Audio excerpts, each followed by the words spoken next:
the super speedway. Kevin, when you handed Piper the flag, she waved it like she knew what she was doing. Has she been practicing? A lot of driveway races. Yeah, our life pretty much revolves around racing, and even in the driveway, it's fine. You can tear anything up in here you want. It's not mine. So it's our life revolves around racing. So whether it's scooters or go-karts or whatever it is, they're well aware of how to start and how a race starts and how a race ends. So we might even know what the black flag means. Welcome to episode 248 of the Super Speedway Podcast, recorded Tuesday, August 9th, 2022. I'm your host, Eric Young, and I'm joined once again by my co-host, James Cush. James, little Kevin Harvick in the media center tells his daughter, Piper, you can tear anything up in here you want. It's not mine. Oh, man. I am such a softie for dad-daughter stuff. I can't help it. It was great. It was so good. So Kevin comes in with Rodney Childers as crew chief, and Piper's between them. And he has Piper go stand over in the corner and says, just stand right here.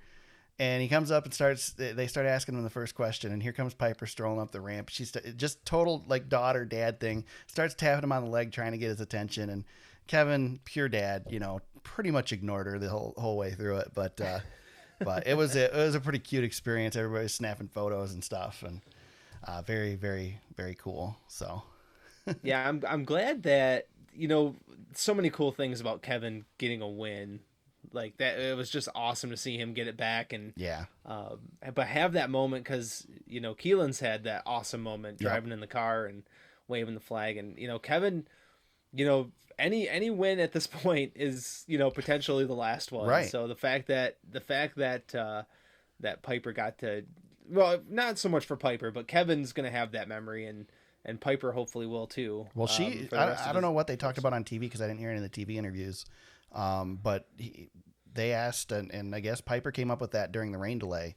They were sitting on the pit box, and she saw the highlights of Keelan getting in the car with Dad at Michigan a few years ago, and she turned to Delana and said she wanted to do that. And she said, well, tell your dad. So she says, you're going to win so I can ride in the car. It's like, okay. That's awesome. Yeah. So cool, man. What a cool day. Yeah. Very cool. So, cool weekend at Michigan International Speedway. If you haven't figured it out yet, I mentioned it last week, but if you don't listen regularly, I happen to be down there to cover it this weekend. So very cool. Got to sit through a rain delay that didn't look very promising, James. We're sitting there in the press box, and that storm that hit came out of nowhere. And when it hit, I turned to Brandon Crowd, who's with the Lap Traffic Podcast. He was sitting next to me, and I said, we're not racing today. There is no way. By the time they drive this track, the next band of showers is going to hit. And they started drying it as soon as the rain stopped. And about, they were 5-10 minutes away from the invocation. And I pulled the radar back up and just like, poof, it was gone. All of a sudden we had this big opening. And it's like, okay, it broke. We're going to go to half. I'm like, we're going to go to halfway. And then by the time they started that race, there was no doubt we were getting the whole thing in. Dude, because I was texting you while you were there, and I was watching on the TV, and there was, before the countdown to green was on, and there was a wall of water coming right at you. And I'm like, I texted you, I'm like, oh man, like this is not starting. We are not starting this race. Just hang on. It wasn't, Chicagoland. It wasn't Chicagoland 2019 or 28. I can't remember what year Chicagoland it poured at. It wasn't that level, but holy crap, it rained hard. Dude, it was, it looked rough on TV, but I think what you had going for you was the humidity pulled the water out of the track or something, because it was so dang hot. Well, I'll tell you what, it's Michigan's a 2-mile track, and I mean, it was windy, so that helped, but if you really broke down how long it took them less than an hour to dry a 2-mile racetrack, it was fast. James. It was fast. It was incredible. They did a good job. Yeah, and I was still complaining. Yeah, I know, right? I was like, start this race. What are we waiting for? I'll tell you what, though. There's a lot of great inventions in NASCAR, and obviously for safety, the safer barrier and the Hans device are excellent. But for all-around NASCAR inventions, the Air Titan is possibly the greatest invention. It's up there. I mean, it's just... Yeah. It would have taken 2.5 hours to drive this track. We wouldn't have they wouldn't be able to run 3:00 races, because if you got a hint of rain, the race wouldn't finish under the they weren't lights. So Yeah, well, shout out to the Titan because it did its job. Yeah. And that was insane. I didn't think we were going to get a race, and sure enough, we did. Something else I learned this weekend too that, well, kind of had some knowledge of it before, but really didn't hear a whole lot about it. That I don't know that they talk about on TV or that we've ever heard if you're not at the track and listening to the scanner, is all these tracks have the safer barrier now, and the water gets trapped behind that safer barrier, and it will seep out after they dry the track. So they have to literally go out and lift the safer barrier to let that water out so they can dry it up. And yep. you know, that's just another thing that takes extra time. But again, less than an hour, they had this sucker dry. Yeah, it was. You could see the track was drying on TV, and you could see the water still coming down. You know, from the safer barrier. So, and they pushed it. Man, we got it in. They pushed it up about 15 minutes quicker than what they were expecting because, like, the last 20 minutes of track drying, the sun came out, and when that happened, it just bam. I mean, it dried right up. So yeah, man. And Kevin Harvick was happy about that. James, 65 race winless streak, and now in the playoffs, Kevin Harvick gets a win at Michigan, and also, it is Ford's 8th win in a row at a track that everybody counted them out for this weekend. No way was Ford winning. Oh yeah. And they finished first and fourth in this one, I think. Yeah. Right? Yep. TV was loud wrong on the boat on the Fords because everybody was Toyota. I mean, heck, I was all Toyota because of what we saw in practice and qualifying. Jeez, Pete. I was questioning because we have seen Toyota do well in practice and qualifying at Michigan before and stink it up in the race. And it wasn't like they were bad in the race. They were great. I would argue the 3 best cars in this race were Toyotas.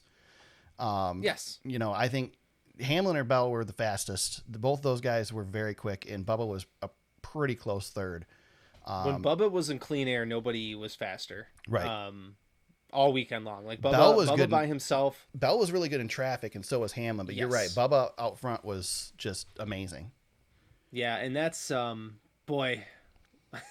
I mean, let's go there really quick because I was pumped. You got a great series of photos after the race because I messaged you because I was watching live on TV, and we keep in contact, especially when you're down there. I wanted to make sure, like, we were chatting, but I was like, man, Bubba laid it all out on TV, and you were right there and got some incredible, like, close-ups of Bubba at his car, just, completely defeated in himself. And, I mean, I get it, man. These guys are under a lot of pressure, and this was his best shot to win a race in quite a while, since at least the Daytona 500. But, I think that team, as hard as Bubba's taken this one, that team's really found it here of late.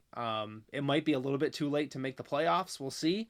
But I am, pumped for that team because ever since they made that pit crew change, things have started to come around. Yeah. And the car's fast, the driver's driving more confident, I feel like. And they've got it clicking, man. Oh, he was so confident in the media center on Saturday. It was great.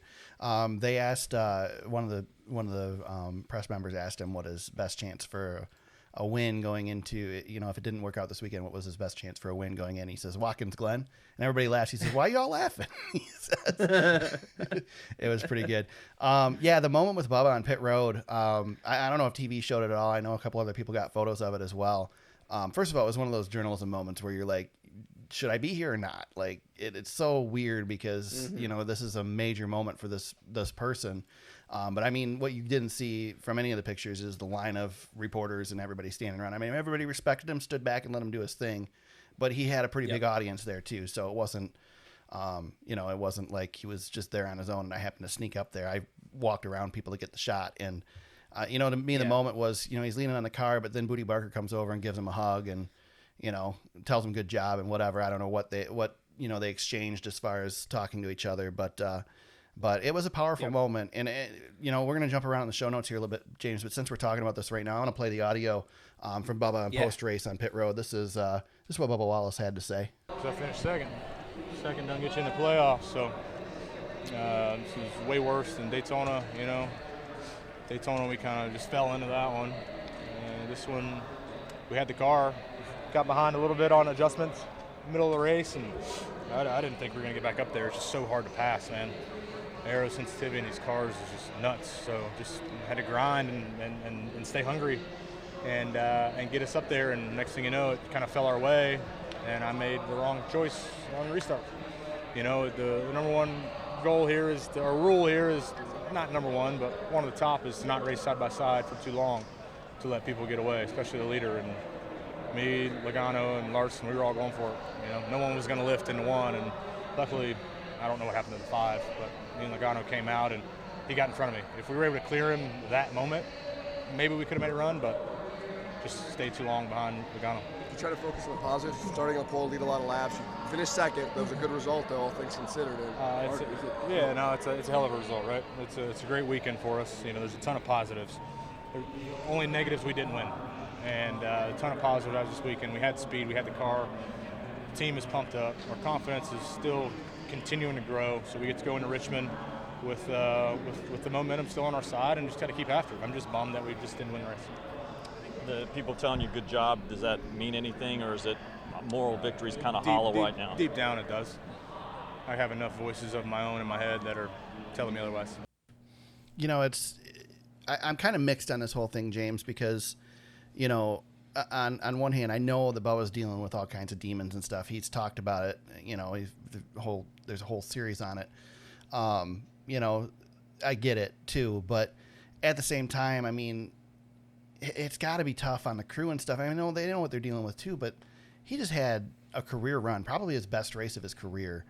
This is by far the best race of his season too, Eric, because you know, definitely he had the pole, and you know the car keeps running fast, keeps qualifying fast, and he came in with expectations for sure. He's got to stop this, you know, feeling bad about himself afterwards when it doesn't get it done. I mean, this is, you know, there are some guys in the sport, James, that make it look easy to win, but it is hard to win, and it is harder to win now than ever. We've got 15 different winners right now. That just goes to show you how hard it is to do this.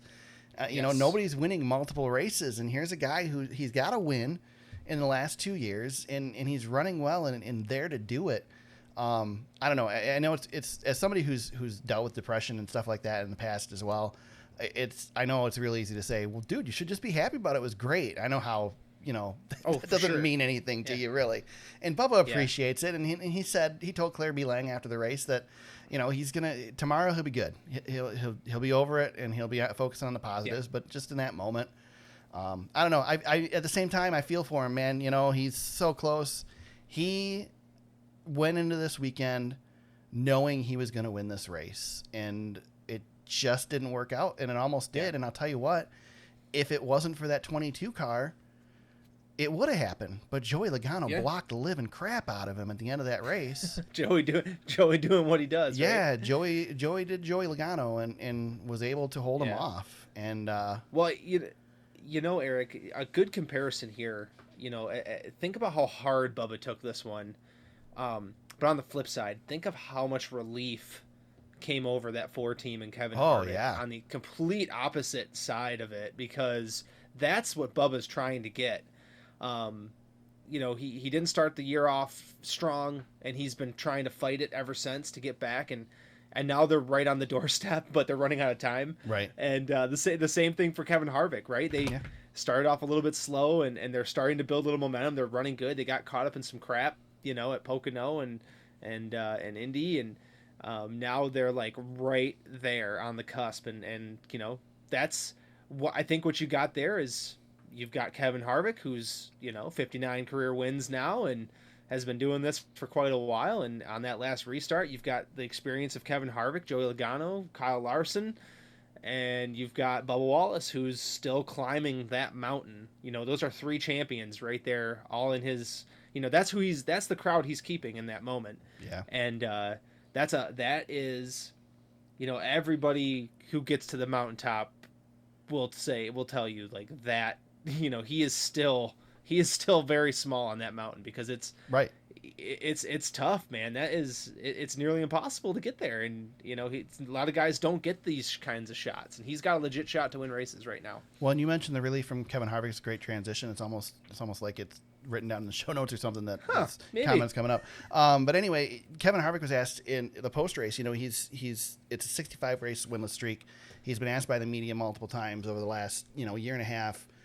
When he was going to win again, if he was going to win again. There were all kinds of questions about it, and just the mental toughness that you have to deal with. And Dustin Long asked him about that and how he's been able to maintain that through the long winless streak. And I thought Harvick's answer was excellent. Here's what he had to say.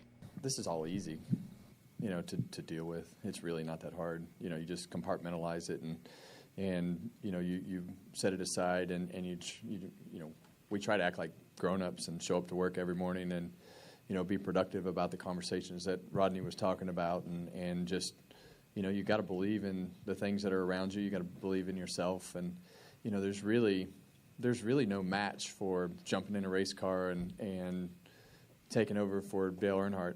So, there's nothing like that was for, the first 6 or 8 weeks. You just can't match it. Never will. Never come close. There's nothing even close. I mean, there's never going to be a media session that big again. There's never going to be conversation that big again. There's never going to be a bigger moment in my career. I've had all those, and it's just the rest of this stuff is pretty easy to deal with compared to those moments. So, and as you get older too, but I think that part comes with just life in general. But thinking back to looking at that Rockingham press conference, there's probably only a few of you that were there or remember it. But if you want to pull up some video and go find out what that looked like, it was a big enough moment to where Richard stopped practice and there were extra tents and it looked like Trump was there. So there's those moments you can't match. And I think that everything after that is that was the training ground. That was the start of the process.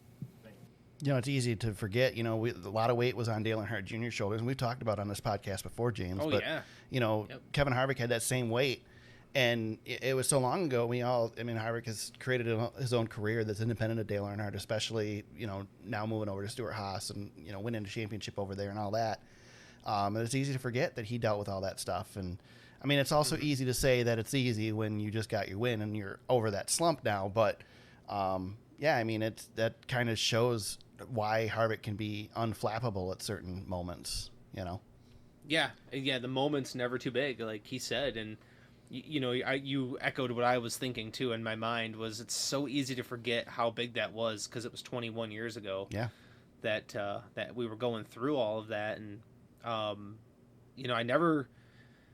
he said it so well. Like he so eloquently talked about what his career really is, and we think about the guy who's pretty combative and gets into kind of some sticky situations from time to time, but we also think of the guy who captures a lot of checkered flags in a championship and a Daytona 500. But for him to say like no moment's bigger than replacing Dale Earnhardt, and he's 100% right. There will never be a moment bigger in our sport than when we lost Dale Earnhardt, and he was the guy who was tapped to replace him. It's an incredible story, and I can't believe that we've come so far from those moments, and it's basically been my entire life as a NASCAR fan, right? Watching Kevin Harvick do his thing, and that's why I was so pumped about him getting this win for many reasons, but there's not a lot of the last guard left, right? With and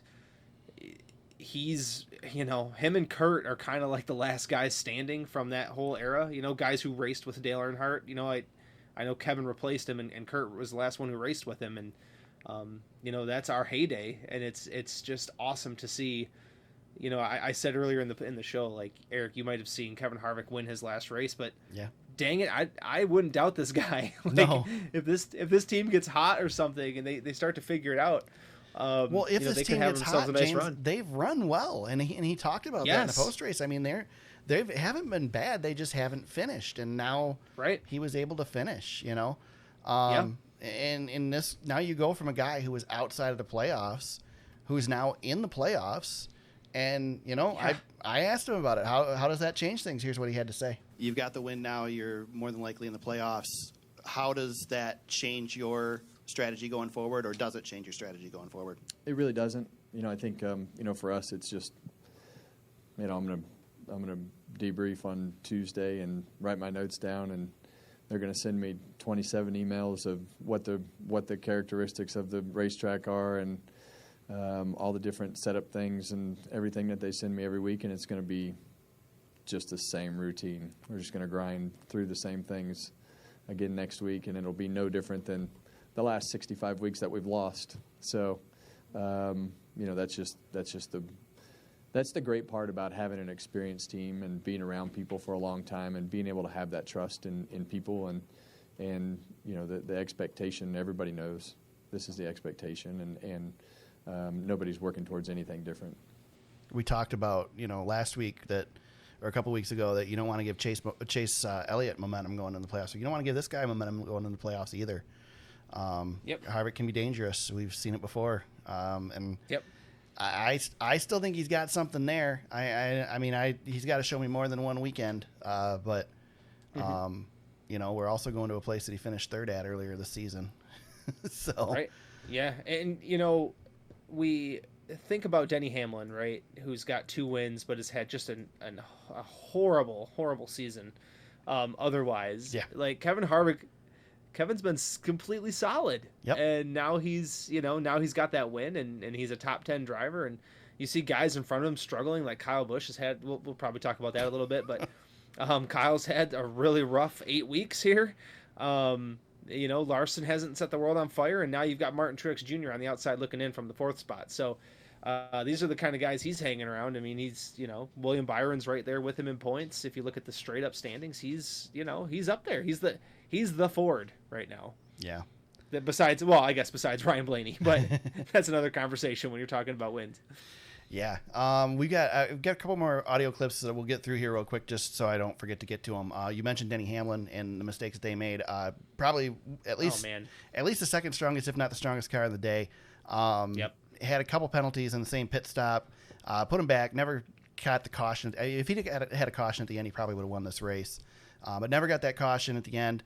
He was asked post-race about whether the mistakes that his team has made this season are troubling. Here's what he had to say. It's troubling, but there's nothing we can do about it. It's our own fault, and if we exit out earlier at the playoffs, it's our own fault. It's nobody else's fault but our own.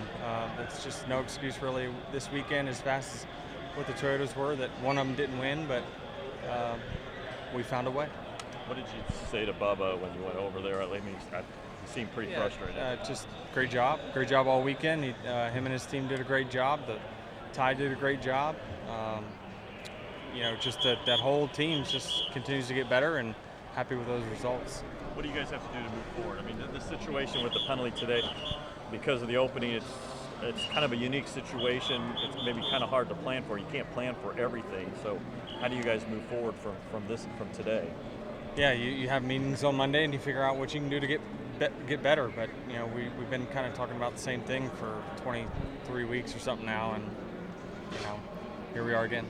Denny made a comment way back that we kind of laughed about being the best 25th place team in NASCAR. But James, I mean, they just keep beating themselves. Yeah. He really has had a good season if you take the mistakes away. Yeah, it's really messy. This is like 500 penalties and on pit road alone. I thought they were going to get away with this one too. I happened to be, he was pitted right across from me, and I happened to be watching, and I saw that tire roll away. It's like, I didn't even notice the guy who grabbed it didn't have a helmet on, but I saw that tire roll away. It's like, that's got to be a penalty. That's way outside of his pit box. Yep. And yeah, sure enough. It took him a minute to announce it, but it just bites him and it's totally. I mean, you go back to the penalty at Pocono. I mean, he's got a win at Pocono, and we talked about it here. He didn't know that. He didn't know that tape was on the car. Right.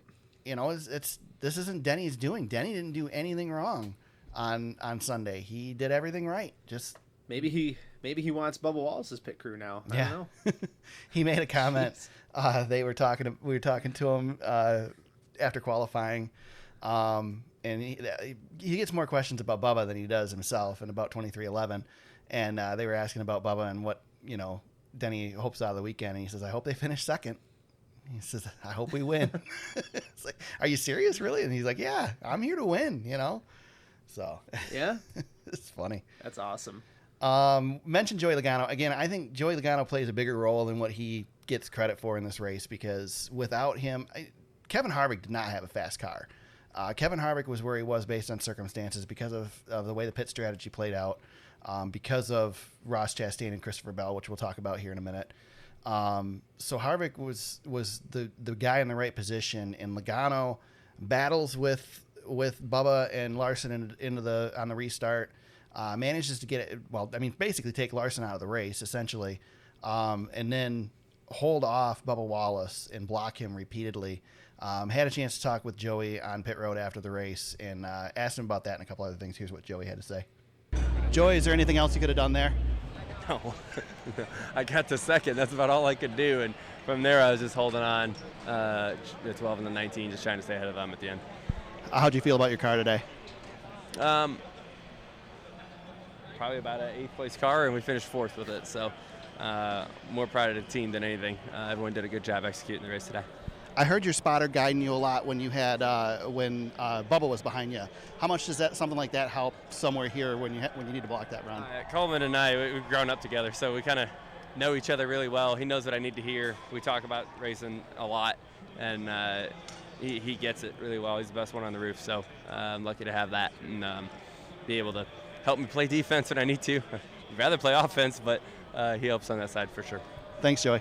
I was scanning the frequencies during the race, and it would lock on Joey's there at the end because the whole time his spotter is just telling him exactly where Bubba's going and where to go. He wasn't spotting Joey; he was spotting Bubba, and that they joked on DVC this week that Joey can block without TJ, and he says, "I told you." Yeah.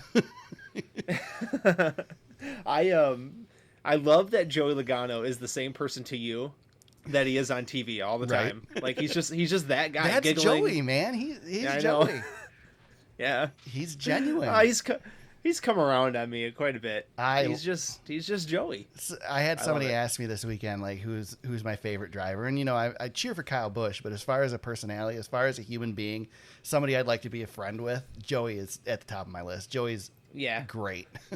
He drives like such a right. He drives like a dick, for lack of a better term. Yeah. But he's really good, and he's a really nice guy. Yeah, exactly. So I would have asked him about SRX, honestly, if it was me, but that's just me. I did ask. I didn't include the audio in the podcast, but I did ask Blaney about SRX a little bit, or talk to him about it. So give me the synopsis there. What did he say? Well, first of all, he said he was super impressed by the work that they did to get his car running. He said he thought he flew all the way out there and did all that stuff to race a lap and a half, and he was done. 2 laps, yeah. And he said they ripped oil lines off the car, all kinds of stuff, and they were able to patch it back up. And he said that that's part of the positive of that series is because they're on a short track like that, they can patch it up. You couldn't do something like that like at Michigan or something because they'd just fall apart. Right. But on a dirt track, you can do that. And he said he got to race with his dad a little bit. He enjoyed that. He said he wished he would have been able to do it a little bit more in the heat races and stuff, but he was excited to be able to battle with him. And I asked him if he'd asked him if he'd do it again. He said maybe if they came back there, but that's it. So there you go. Oh, good deal. Yeah. All right. Look at that insider information. Hey, I like that. Right? So the last restart was set up after Ross Chastain and Christopher Bell got together, James, and there was a lot of debate over this incident. First of all, I didn't see it. I saw Bell coming down the front stretch. I'm like, Bell blew a tire. And then saw the replay and saw they got together. He did not. Okay, I'm going to ask you first. I know you're a huge Ross Chastain fan. Whose fault was this accident, James? Oh, this is Chris Bell's fault. Yeah. There's no doubt. Yeah. I have mixed feelings on that, actually, but go ahead. Yeah, no, he basically Ross got the bumper between Bell and the wall before Bell came up the track, and that's on Bell. That's on Bell and his spotter. He's got to give that lane up at that point. Here's why I disagree.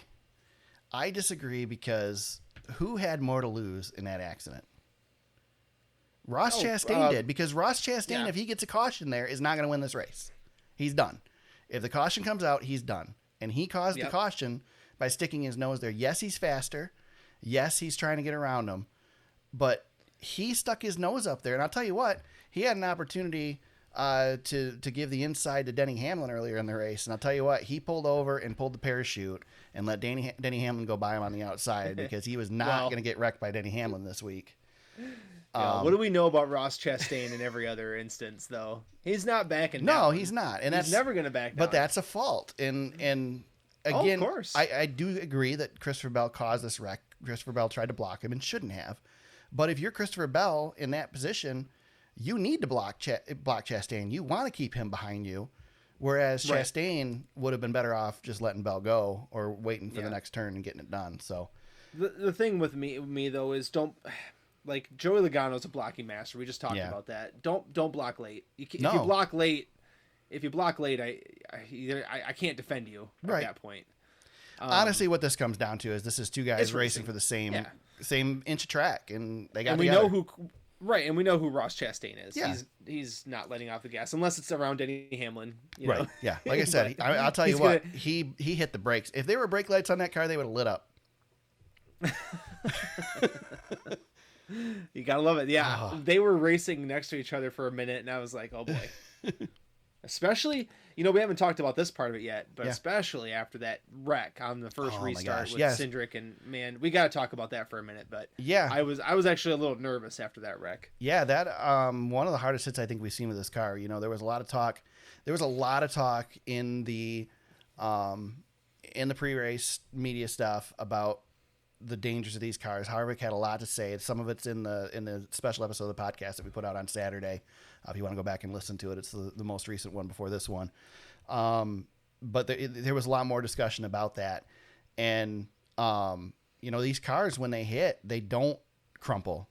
And so when they do crumple, it's a hell of a hit. And this sucker was destroyed. Oh, yeah. There's pictures of it all over Twitter if you want to see it. I don't think I've seen the safer barrier at Michigan flex like that ever. Well, I don't think I've seen a car get stuck. Like, that car looked like it just stuck into the barrier and then bounced off. Yeah. Like, usually the car will crumple, like you said. Car will crumple, but also that impact is absorbed throughout. So it bends into the safer barrier. The car's, also bending.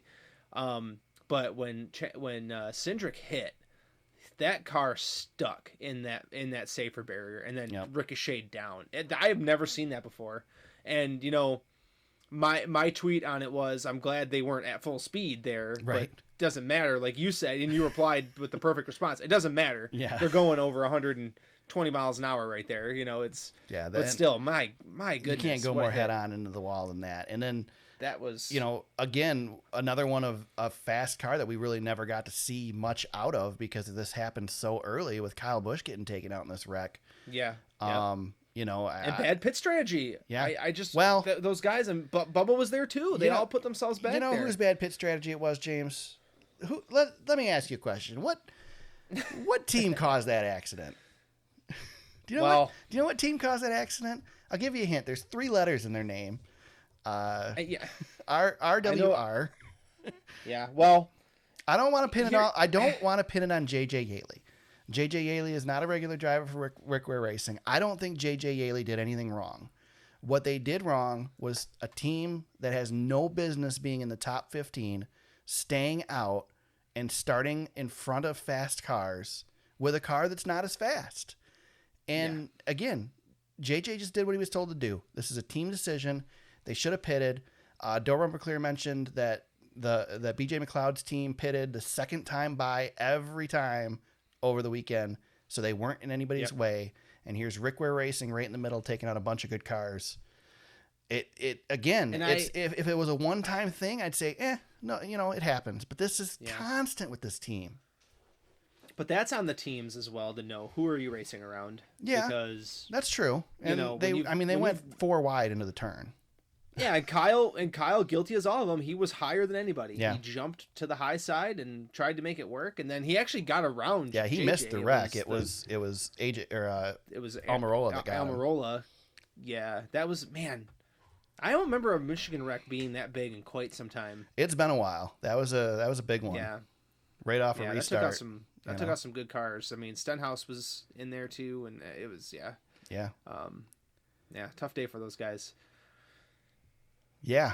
What else is worth talking about in this one, James? There's a lot of storylines in this race. And so one thing I want to talk about is I tweeted Sunday evening because so many people were raving about this race. This race got over 90% on Jeff Gluck's poll. It did. Which is the highest Michigan race by a long shot. Last year was only like 70-some%. I felt like this race wasn't as good as last year's until I came home and watched the highlights and seeing. I think NBC made this race, and I don't know that NBC did. I think this race was better on TV than it was in person. And I'm not saying it was bad in person. On TV. The issue that I had with this race, James, is that, and maybe it's not a bad thing, maybe it's not something that I should complain about, but it felt like so often somebody would go to make a pass, they'd get to the inside of somebody, and then they'd end up passed by the guy behind them. So instead of gaining a spot, they'd actually lose a spot. And it was so frustrating to see, and it felt like nobody could pass the leader at all. Like, you could get to within a car length of the leader, and then you just stalled out. But going back and looking at the highlights and seeing how many close battles there were made me realize, hey, maybe I'm focusing on the wrong stuff at the track because it looked pretty damn good on TV. Yeah, there's definitely one lane, and I think the rain had something to do with that too. Yeah. A little bit, but yeah, you're right. As soon as somebody tried to pull out to make a pass, you either cleared the guy or you went back 2 spots. It was a ton of momentum, and you lost your momentum if you went side by side. Yeah. And all it took was one guy behind you to not pick your lane, and you were backwards. Right, and Michigan, we were kind of hoping to see some pack style racing. I think was initially kind of our thought, but Michigan's always about clean air. That's just the way it is. And, it is. Like you said, Kevin Harvick didn't have the fastest car, but that team made the right call at the right time and had the right, strategy and luck on their side and got the clean air out front, and off they went. Could have been anybody, really. Bubba Wallace's team needs to get a lot of credit too, because they really fixed that car. That car was horrible in the pack. Once he went to the back, he was on the radio like crazy with that thing pushing. And I'll tell you what, I did not hear anybody this weekend say they were loose. Everybody was pushing. Everybody was plowing through the turns. Lot of understeer this weekend. So, couple other drivers I wanted to bring attention to, because again, there's a lot of storylines here. Ty Gibbs gets himself a 10th place finish. And without the pit road issue, without the pit road penalty, potentially better than that. This kid, he was mad after the race too. Did you see him throw his helmet? I did not see him. I didn't see him at all after the race. So he gets out of his car and he is pissed, and he's got his helmet in his hand and his Hans, and he slammed his helmet into his seat. I might be over exaggerating just a little bit, but he definitely tossed it back into the car with aggression. Like, he was not happy with that finish, and dang right should be. Yeah, that kid's incredible, man. If they don't get this kid in the Cup car full time next year, they screwed up. I mean, I'm sorry. At this point, the stuff with Kyle's not working. I think you see this. I think you see him in the 18 car next year, James. Kurt Busch's injury was the end of Kyle Busch's career in the 18 car. Yeah, I mean, who knows? That might play into it too. Who knows what Kurt does next year? Maybe Kyle goes over there. Maybe they put Ty in that car and keep Kyle where he's at. But I think Ty Dillon. I think Ty Gibbs earned himself a Cup ride over the last 3 weeks. Dude, sooner than later. There is no reason to keep him in the Xfinity Series. He's incredible. Yeah. He's not learning anything in the Xfinity Series anymore. No, he's better off getting up here in these cars before everybody else figures him out around him. Yep, everybody's getting more experience than him in these cars right now, and now he's finally got a taste. And look what he's done already. Yep. He's already in the top 10. It's just... I mean, it helps to have no pressure, because he's got no pressure. No, he's just out there racing. But still, I mean, just incredible. Man. And then another one I wanted to bring attention to, James, is Noah Gragson. Noah Gragson ran great in this race until he wrecked. Until he got... Yep. But even after he wrecked, he was driving the heck out of that car. Right. This is my first time seeing the next gen car in person, and watching that sucker crab walk down the pit road. Everybody was laughing. Yeah. It looks ridiculous. Yeah, that was something. He got it down there though. Yeah, and I mean, that's another example of this car. I mean, he wrecked hard, and he came down pit road and hardly looked damaged, other than that it was driving sideways. Yeah. But again, a strong performance from him, and I think we're going to get an announcement tomorrow on who's driving the 42 car next year, and I don't think anybody's going to be real surprised if it's Noah Gragson that gets that announcement. So. Yep, not a secret, I don't think. No, I don't think so either. Anything else with this one, James, worth talking about? Well, how was I'll ask him. You know, you don't have to take a long time responding if you don't want to. But how was the experience down there? Just being there in person, was it compared to, I know we've had the COVID stuff for the last couple of years, but how was everything down there? I mean, the crowd looked awesome. The crowd was great. I was super impressed, James, because as soon as it rained, I'm like, this place is gonna look empty. Everybody's gonna leave, and they stuck around. It was an excellent crowd, even with the rain delay. Again, it was only an hour. But I mean, I know people who left, so the fact that everybody stuck around, as many people stuck around as did, was great. There was a lot of energy there. There was a lot of excitement. You could hear the fans cheering when things happened. I think, the nail was already in the coffin for a second date again ever at Michigan, or pretty much any track that doesn't have a second date right now. But Pocono and Michigan have just proven that this is the way to go. And I would not be surprised to see it happen to more tracks next year and beyond, just because this formula is working. Yep. Sold out camping. Yeah. Stands were full. It was packed. They did an excellent job. It was great to see so many people down for pre-race on the track until it rained, and they had to try and funnel them all through one single opening in the catch fence when there was the lightning delay. So thankfully, no lightning struck the front stretch at MIS while they were. Did you make it over to Juniper? I did not go over to Juniper. It's just such a walk to get over there. It is. I did go to the Tweet Up. I didn't really talk to anybody at the Tweet Up. I just kind of popped in. I was looking for you in the pictures. I snuck out before the picture. It was so freaking hot. Dude, it was so hot before the rain came. Oh, dude, it was terribly hot all weekend. I mean, yeah. That's the thing. Like, you had the heat already. You had, I mean, the forecast said it was going to rain for 2 days. This race wasn't going to run until Tuesday. Yep. And people still showed up. I mean, it was amazing. Yes. Yeah, just incredible. Very excited. A little disappointed there was no food service in the press box during the race. That was disappointing. Oh no! But I was going to ask first world problems. The air conditioner was on, so that was all right. That's all that matters. If they've got water in the air conditioner. Well, they didn't. They had a water jug and no cups on Saturday, but Sunday they had some water bottles. No good. Good grief, man. Yeah. Golly. I was going to ask you if my friend Bob asked about me. No. We haven't seen each other in person in a while. Oh, he didn't? No, I didn't really get a chance to talk to Bob at all down there, but I did meet up. He's a busy man. Did meet up with some people, so it was Bianchi cool. was down there. I think was Dustin Long down there? Dustin was there. Bianchi was there. Aaron Bearden? Nope, no Bearden, no Jerry Jordan this year. Chris Knight was there. I'm sure you were upset that Jerry Jordan wasn't there. Yeah. Well, and then we'll move on from that topic. Daniel McFadden was there. I didn't get a chance to talk to him, but I've been following a lot of his stuff on Twitter recently. He's been doing a good Jimmy job. Fallon was there. Yeah, I didn't know that until I was already in the press box, so didn't get to meet up with Jimmy. So Tony was there. Tony Stewart was there. He left when it started raining, so. That's right. Leah had places for him to be. Yeah. I had to go get his NFTs ready for today. Yeah. Oh, God. We'll get there. Eric, I stumbled across the stat. Yeah. Winless streak snapped at Michigan. Are you ready? Top 5. Starting at number 5, Kevin Harvick, 65. Okay. All right. The next guy's on this list twice. Number 4, Dale Earnhardt Jr., 76. Yeah. And then Brian Vickers. I was at the Brian Vickers one, 87. And then this one was a race I'll never forget. Number 2 is Dale Jr. again, 143 race winless streak. That was the Batman car, right? Yeah. Yeah, and that's the race Tony could have won. I was upset, and then Junior Nation was ready to tear that place down. That was back when they were still putting 160,000 in there too, right?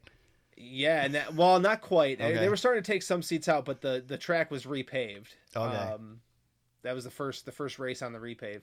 And then Sterling Marlin, number 1, to 170 races. Nice. He won at Michigan. The first win for Dodge back when Dodge had come back to NASCAR. That's cool. So there you go. That was a rain out too. I think you're right. Race. Yeah. Yep, I think you're correct. Nice. Yep. Clint Boyer has a winless streak that was ended at Michigan too, but it wasn't that long. Yeah, and that was his last win of his career. So Eric, I was there. My picture's in Victory Lane. Yep. Your picture? Well, I was on the TV broadcast at least because that's right. It rained out, so the race rained. You were standing in the tunnel. Yeah, they had it in the tunnel. Yeah, you might as well call it a tunnel. It's basically they call it. Yeah, whatever it is. Yeah, the bridge or whatever. Yeah, where the suites are. Yep. So. There you go. Good stuff, man. Let's see. Yeah, Bubba Wallace second place, Denny Hamlin third, Joey Logano, Ryan Blaney. Ryan Blaney finished fifth. He had no business being there. He was nowhere all day, and then happened to luck out with strategy at the end and get there. Well, so he's gonna have to have a little bit more luck here. Yeah. Soon. Eric Jones gets a top 10 finish. He was good He early. was good. Yeah. Yeah. Just couldn't touch Toyotas, and then Harvick and Joey managed to break that that mold at the end and get it. So Yep. James, there was an Xfinity race on Saturday as well. I didn't get any audio from this one because we don't talk about Xfinity that much, and it was an Xfinity race, James. Yeah, Ty Gibbs show. Yeah, kind of a snoozer. Ty Gibbs dominates. Basically, Ty Gibbs and Noah Gragson, pretty much, this was their race. And, Justin Allgaier was there for a little bit of it, too. And there were a bunch of other cars on the track. Yeah, that's it.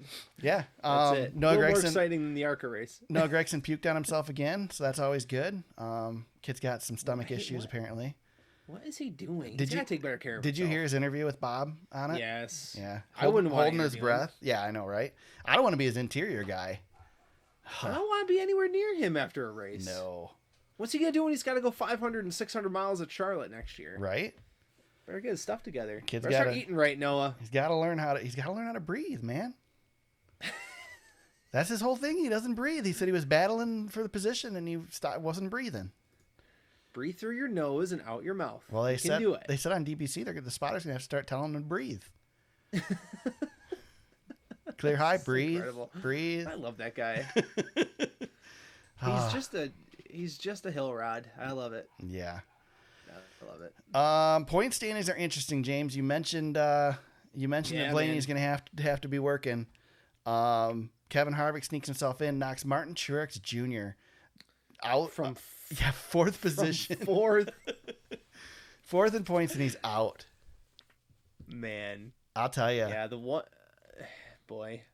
one who's in big trouble is Kurt Busch right now. Yeah, he doesn't get back. Yeah, he is. He's got to get back.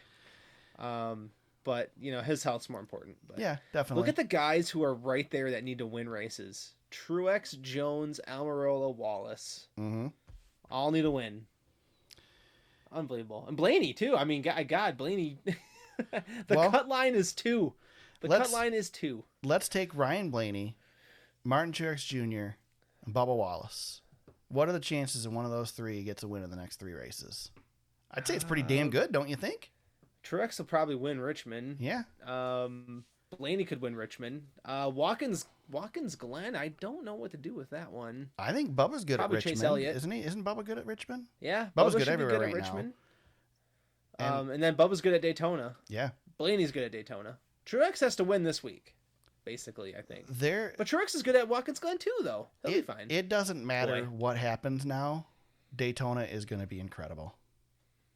Yeah. Oh, yeah. The story is going to be so good because somebody's going to have to win this race. And I can't believe we're here. I know all these guys. I mean, I was team we're going to get 17, but I was shaking a little bit there for a minute. But now we're here. We are here. We are. If you're boy, I'm looking at the standings. I would venture to say if you're Daniel Suarez and up, you're feeling okay. Yeah. Everybody else might be in a little bit of worry. Like Briscoe, I don't know. Well, Kurt Busch being so far back, I don't know. That's tough. Yeah. I'd hate to see Kurt get knocked out. Nah, not like this. You don't want to lose it because of injury. But I don't think we're going to get 2 more winners, but I think we'll get 1 more. Man, Daytona's going to be a lot of fun. I think Daytona's going to be a surprise. Yeah. It's fun, man. It is. So I have a question for you. We talked about Bubba's disappointment after this race. Bubba needs to win to get into the playoffs. Do you think? I kind of feel like he's almost better off if he doesn't. Because he's not going to win the championship. I don't see Bubba winning the championship. So if he doesn't get in the playoffs, you start working on next year, and he kicks off next year as ahead of these guys. I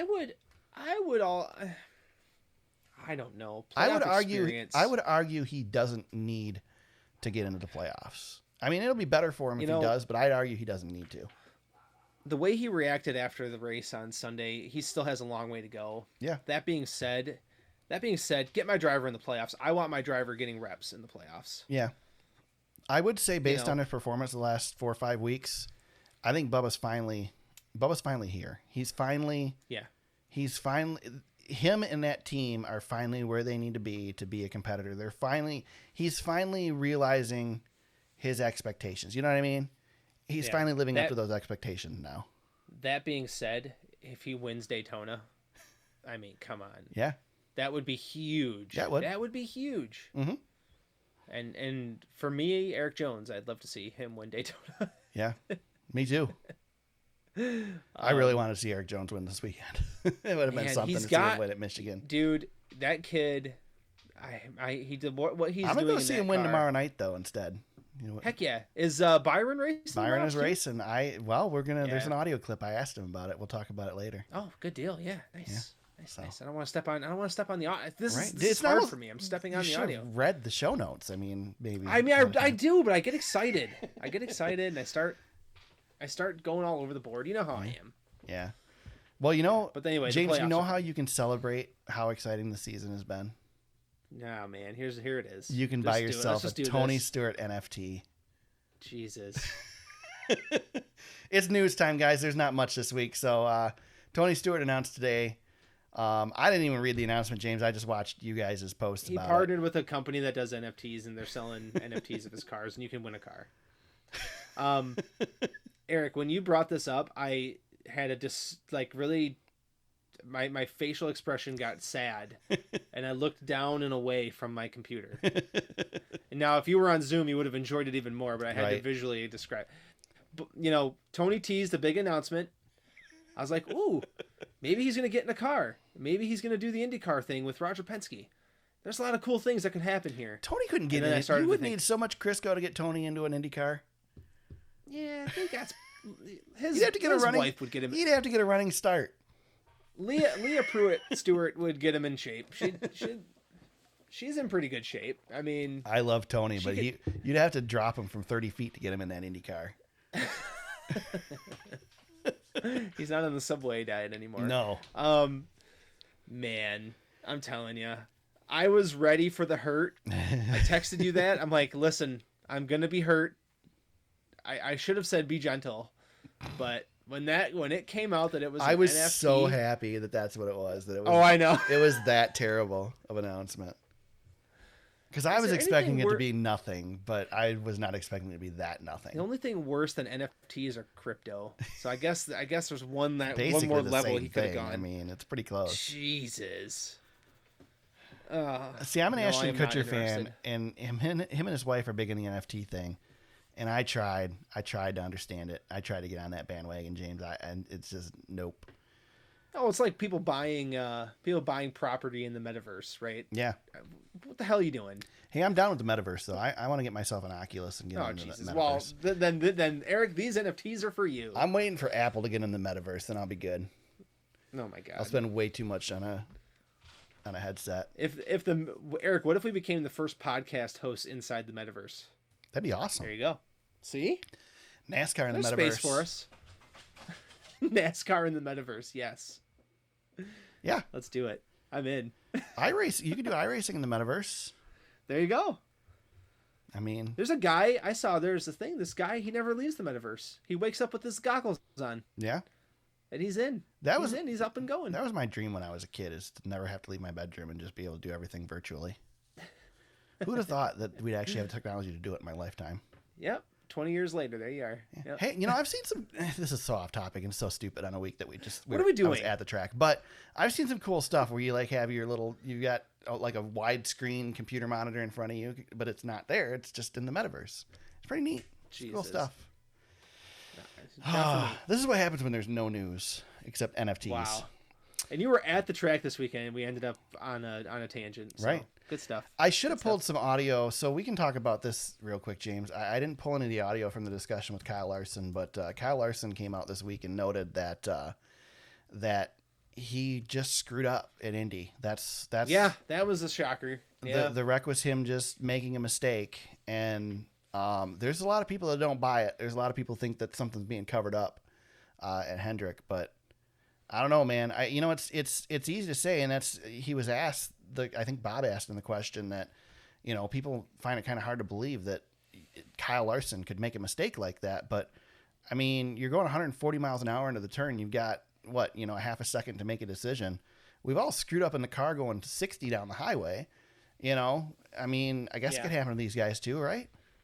Well, yeah, and something. I mean, that whole thing's just strange because Ty Dillon said that Kyle asked him what happened. Yeah. Did you hear that too? No, I did not hear that part.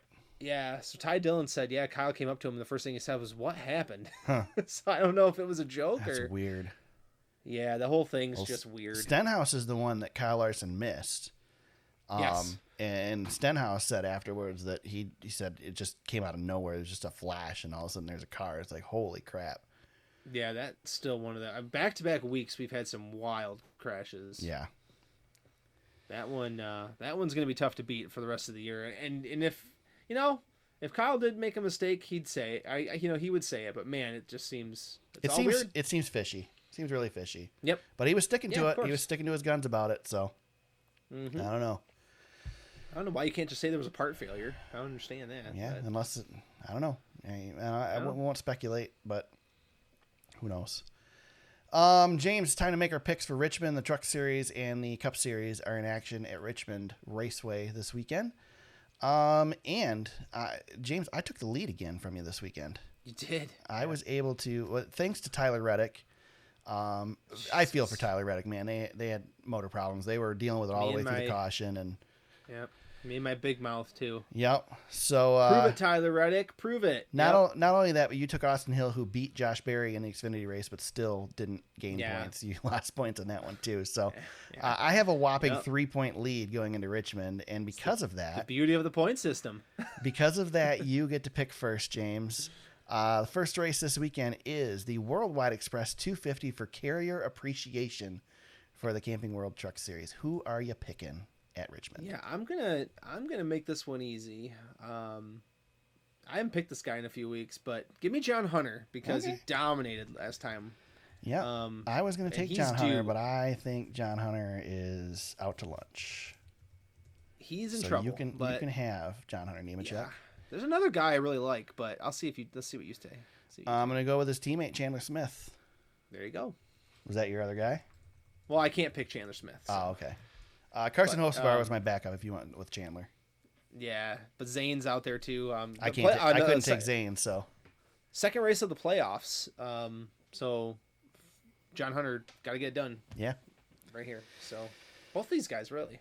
The Cup Series will run their first day fall race at Richmond since, I don't remember what the hell they said on Reddit. It was like 2009 or something.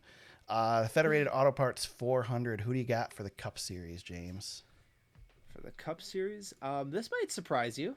I'm going to take Ryan Blaney.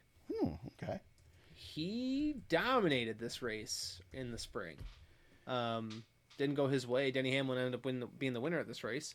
Also, William Byron was really good here. But I'll take Blaney, see if he can't lock himself in.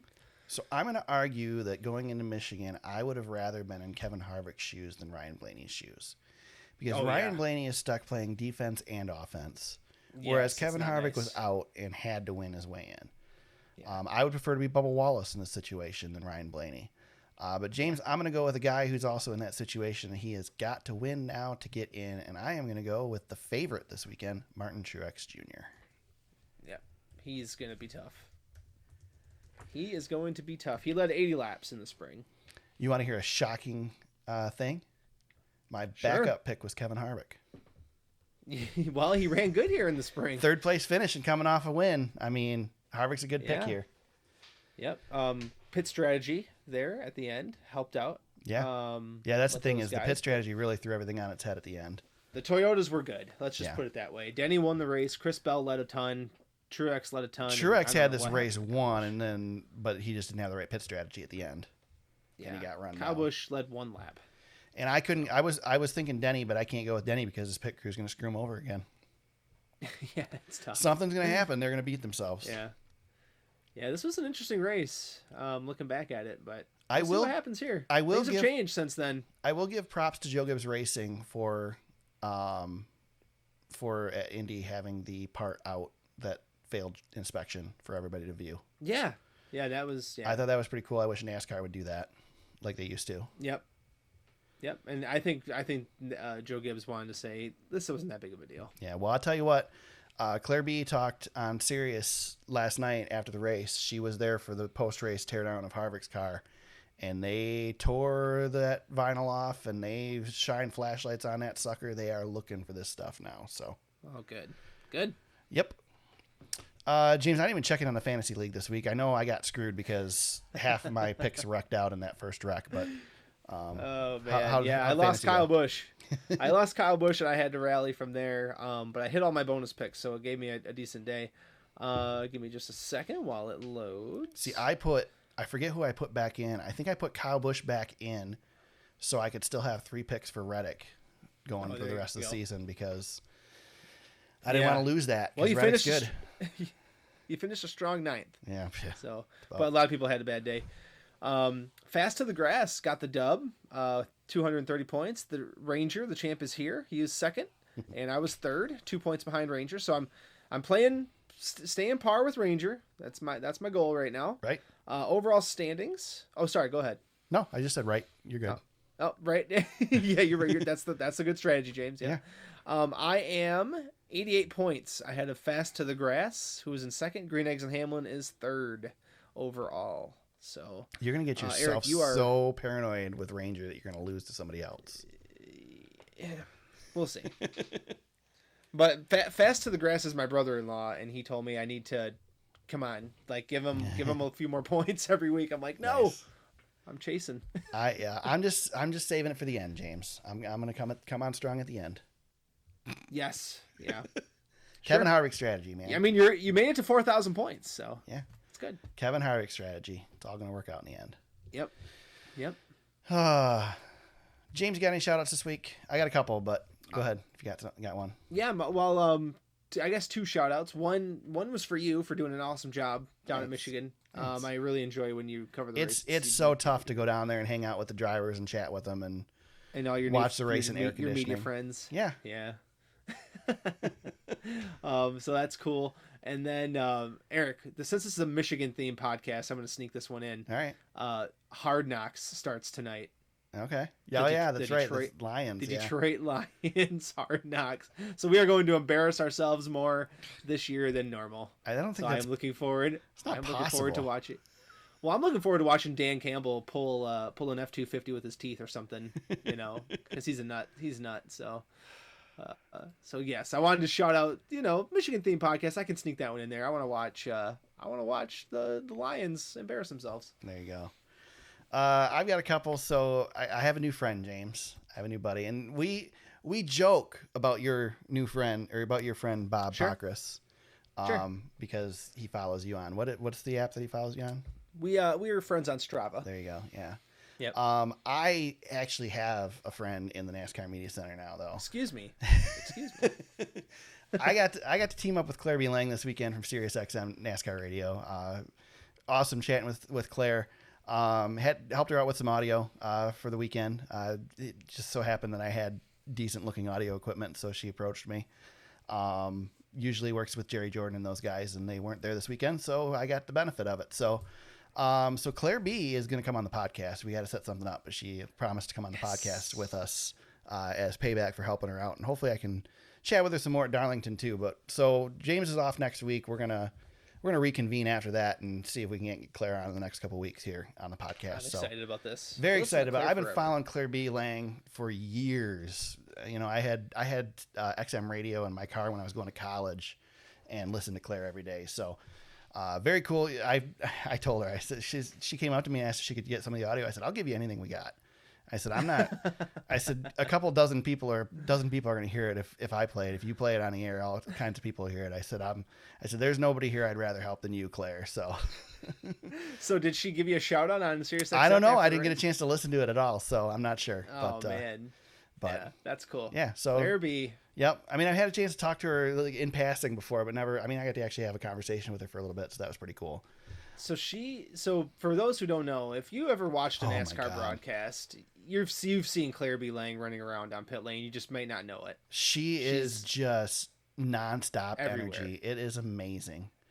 Yeah, Yep. she's everywhere. And Michigan's tough. She's out at the infield care center interviewing drivers when they come out. She's in the garage looking at cars. When she was looking at and where they moved the care center at Michigan now, it's really far away from the media center. It's really a stupid location, but yeah, she's just everywhere, man. She never stops. And that's why she needs help with the audio, because she's on the air and she's getting interviewed with somebody else. And what they do with the media is they do these. It's called a bullpen.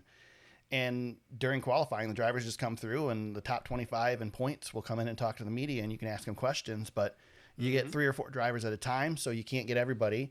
And then, like I said, if Claire's on the air or something, she can't get them at all. So she was using some of that audio from me. So, so did you send her some stuff, like email, or how'd that work?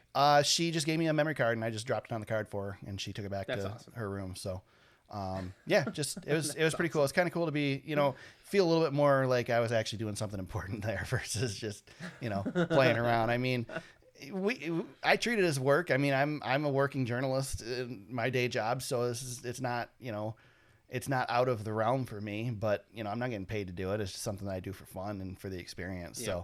So, it's pretty cool to actually have a purpose down there. So, then the other shout out, James, Berlin Raceway, our friends down in Grand Rapids.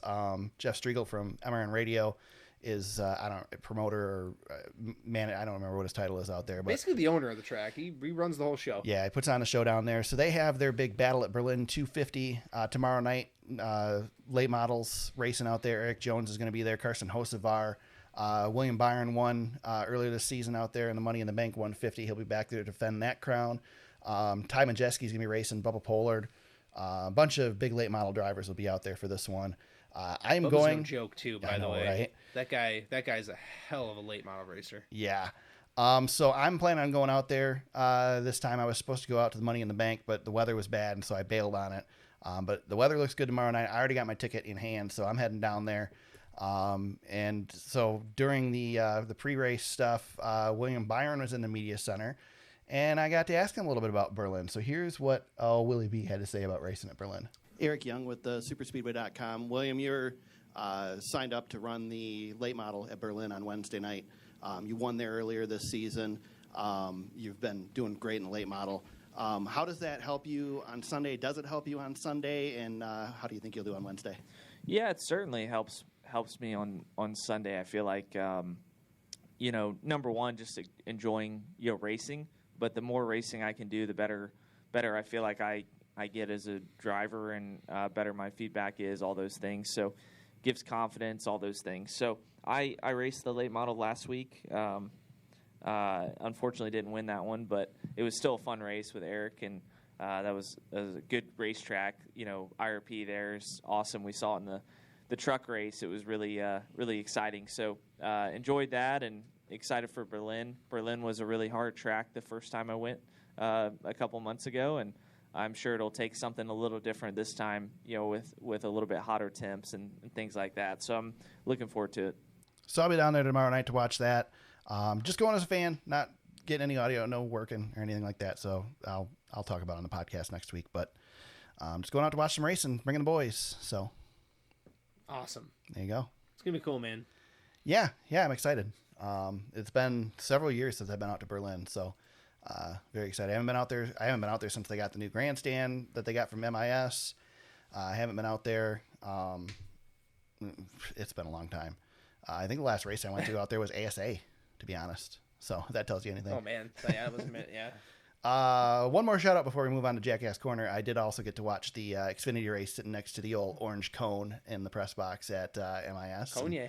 Chatted with him a little bit. Got a couple little neat inside information. If you don't know, the Cone is also, he works for ARCA. So he was up there for the ARCA race. I guess we can talk about the ARCA race real quick. James, you want to talk about that? No? Good. Okay. Go for it. No, you go ahead. I didn't watch it. I watched till the first big caution, and then they ran 20-some laps under caution, and I went down to the media center and worked on the podcast for Saturday night. So, Nick Sanchez got the win out there, so that was pretty cool for him. Looked like the race was good at the end, but the beginning was they just don't have the fields yet. Talking to Cone, they're a couple years away from getting the fields that they need, getting teams built up. People are struggling with parts and stuff too. And Harvick was talking about the North Wilkesboro, and he went out there to watch the modifieds out there, and he said they'd had a bigger turnout out there too if people could get tires. He said people can get tires right now, so yeah, it's tough with everything going on. So. Oh yeah, like everything else, inflation's high, and yep, there's a demand for things that just aren't there right now. So, yes, sir. James, you got anybody for Jackass Corner this week?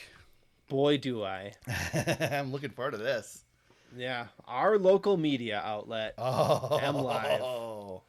Yeah. So, how do I put this? Our local media does not do racing very often. Right. And so when they do, it ain't good. So I stumble upon, I don't follow MLive on Twitter because, just goes out of my way to do what I want to do. Right. Above a picture of Kyle Busch is text that reads, "The 44-year-old won the NASCAR Cup Series in 2004 and the Daytona 500 in 2017. To which I thought, no, that's Kurt, not Kyle. Oh my gosh. The article is linking to a story about the Mall of America situation Kyle was in. You can read more about that online. But clearly, that is not Kurt Busch. That is his brother Kyle. And I told MLive in a retweet, you got to do better. That is Kyle Busch, not his brother Kurt Busch. Wow. And MLive never corrected it. The tweet stands. The article stands as is. This is from August 6th, so we are a few days out from this terrible tweet. So, wow. Yep, couldn't help myself. I had to call him out. So I told Eric while he was at MIS to give MLive the business if he saw them. Well, I don't remember what the guy's name is from MLive that's always down in MIS. I have nothing against him. He does a good job. I'm sure he's nice. I'm sure he's nice. I doubt he had anything to do with the story that you're talking about. I doubt he had anything to do with the photo and the photo caption. I guarantee you he didn't. I know how that organization is run, so I'm sure he does this thing, and they do have people that are good at what they do. They just unfortunately are overshadowed by the people who don't know what they do, what they're doing. That's 100% correct. I agree with you wholeheartedly. I was definitely playing it up a little bit, but the organization as a whole do a better job. Yeah. Good grief. I will say the MLive guy, again, I can't think of his name off the top of my head, otherwise I'd give him credit, but he does a good job in the media center. He asks good questions, and he stays out of people's way, but does his job, and he does good. Yeah, and I've actually been on let me pull myself out of character for a second. I've been on a couple of conference calls with that guy. Gosh, I wish I could remember his name. I think it's Brian. But yeah, that he does a good job. The organization again is not my favorite. He's just getting himself a paycheck. It's not his fault. He works where he works. And to give people a peek behind the curtain, I've had issues with MLive for a long time. Yeah. So this is a me problem that goes back a decade. Yeah. So there's that too. I've had my history as well. That it, James? Any other jackasses? So I got a couple. The biggest one. Well, the NFT thing we already talked about. Right. So yeah. So first I'm going to give a jackass award to Michigan International Speedway, because as great of a thing as they did this weekend, as great as they did hosting the fans and having a great atmosphere and getting a good turnout, doing a good job of promoting the race. Whoever is the person that decided to create the traffic pattern for this year should not do it again ever. The last 15 years, MIS has had the same traffic pattern that they've had. It's been the same, and this year they changed it, and they fixed it, by the way. So exactly. It used to be a disaster, and it's been good. But this year, so one of the things they sent me forced me to turn down some road that I wasn't supposed to turn down. And the best part is there's a gas station right on the corner there, and everybody who's turning down this road is just whipping through the gas station parking lot, going right back on the road that they want to be on to get out of there. There's absolutely, I did the same thing. Of course, I did get gas, so it was appropriate. But There was no reason to not have us just go straight there and make us turn. It was completely stupid. Coming into the track was ridiculous. They had a great path that used to take you past, if you were coming in out of Ann Arbor, it would take you past the track the road that goes in front of the track into a parking lot and around through to get to the tunnel. No, they weren't doing that. They were sending you right up that road and into other traffic, and it was just a mess. Took 10 times longer to get in, 3 hours earlier than I normally get there. And then come to find out the guys in Door Bumper Clear had just as much trouble. They couldn't get out of the infield after the race. They wouldn't let them out of the damn infield. Of course. So just a mess with this traffic pattern. And the worst thing, James, is I know it's been a while since you've gone, but probably back when you used to go, they used to use the big orange highway barrels, right? And they'd put them down the center of the road. Right. So you could, they would block the lanes, and they'd take a 2-lane road and make it a 3-lane road.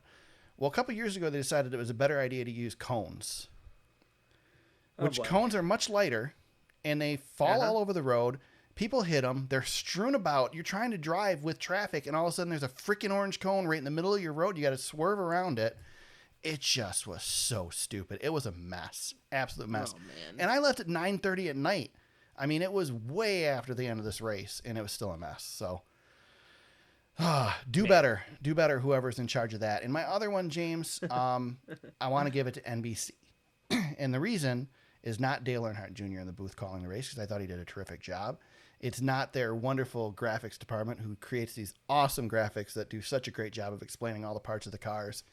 It's not anybody in the booth who did a great job doing their job this weekend. It is for whoever is in charge of deciding where their races in broadcasting airs. Because I bought a subscription to Peacock because NASCAR pre-race is on Peacock before every race and post-race on Peacock. And I bitched at Fox because Fox would end the race, they'd interview the winner, and they would leave, and it was done. NBC's not doing that. They're going to throw you over to Peacock. Okay, I'll pay extra money to get that on Peacock. This weekend they had qualifying and practice. It was not on TV for the Xfinity Series and the Cup Series. It was streaming. So I turn on Peacock. Guess what? It's not there. It's on the NBC Sports app because they want you to go over there instead of Peacock.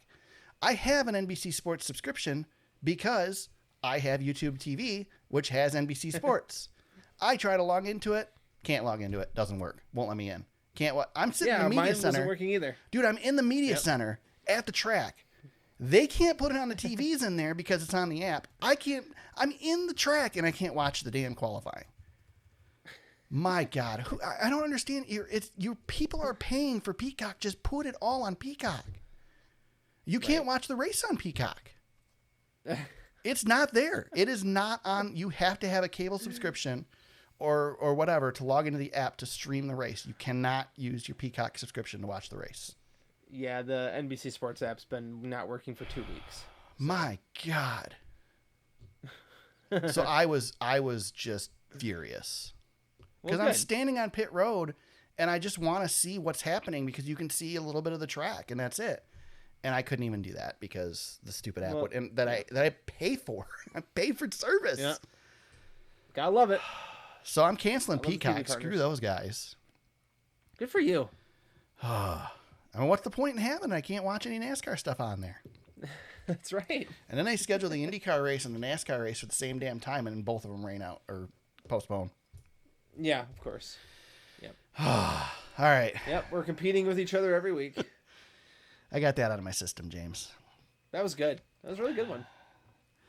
All right. People want to chat with you during the week. How can they do that? At James Cush on Twitter. You need to hit him up at James Cush and give him crap because he's not going to be here next week. This thing called vacation. I don't know what the hell that is. So yeah, speaking of which, I got to figure out how I'm going to do the podcast when I'm in Darlington. I'll have to bring some equipment with me, James, because I can't miss. I can't miss a week. I might have to radio in or something. Yeah, we'll figure it out. You can find me at TSuperspeedway on Twitter. You can find the podcast on Facebook.com/TheSuperspeedway. Our website is TheSuperspeedway.com. As I said, there was a special episode that went up Saturday with a bunch of pre-race stuff, and there's still some interesting stuff in there. So even though the race is over, it's worth a listen. Nice quick episode. Check that out. So old race coverage, old episodes of the podcast, show notes, links to articles we discussed, all that stuff, photos, whatnot. You can check that out there. Again, I'll be at Darlington later this year. Excuse me. later this year, so there'll be coverage from that as well. You can find the podcast on Apple Podcasts, Spotify, Google Play, Stitcher, and SoundCloud. Wherever you find us today, we hope you subscribe and continue to listen. New episodes every week, James. I'll be here somehow next week. I don't know, by myself or with somebody else, or I don't know. We'll figure it out. I'll figure it out. But I'll be back next week to break it all down. We'll talk about Richmond race. That's a perfect week for you to skip, is Richmond, man. It's gonna be so little to talk about. Yeah, no, I'm pretty happy about it. Yeah, it's a pretty good decision. It's almost like when Jeff Gluck skipped after Bristol Dirt. So back next week to discuss Richmond, talk about the playoffs, talk about the news. James, are you going to jump on for an emergency pod if Kyle Busch news breaks while you're on vacation? Oh, that's good. I'll definitely call you. You better clear it with the wife, man. Make sure we'll get good. audio. We will get, we'll get audio. Yeah, I made a promise. If it does happen, I will at least make a phone call. We'll make it work. Oh yeah, I'm coming. Have we mentioned talking on the podcast that we're on Kyle Busch Watch that we are going to have an emergency pod as soon as that news breaks? There will be an emergency Kyle Busch pod. Yep. Yeah, it'll happen. So. Yep. Speaking of which, guys, if you're wondering, Kyle Busch had a media availability on Saturday morning, and nobody asked him about his contract. No. Nobody. I had a hell of a week. I mean, to be fair, yeah. I mean, I guess, but it would seem to be in poor taste when everybody's asking you about the Mall of America situation to then ask about the contract. But I wasn't doing it. That's right. That's right. No way. Anyway, be back next week to talk about Richmond. James will be on vacation, but we'll still be here somehow. Until then, everybody, let's go racing.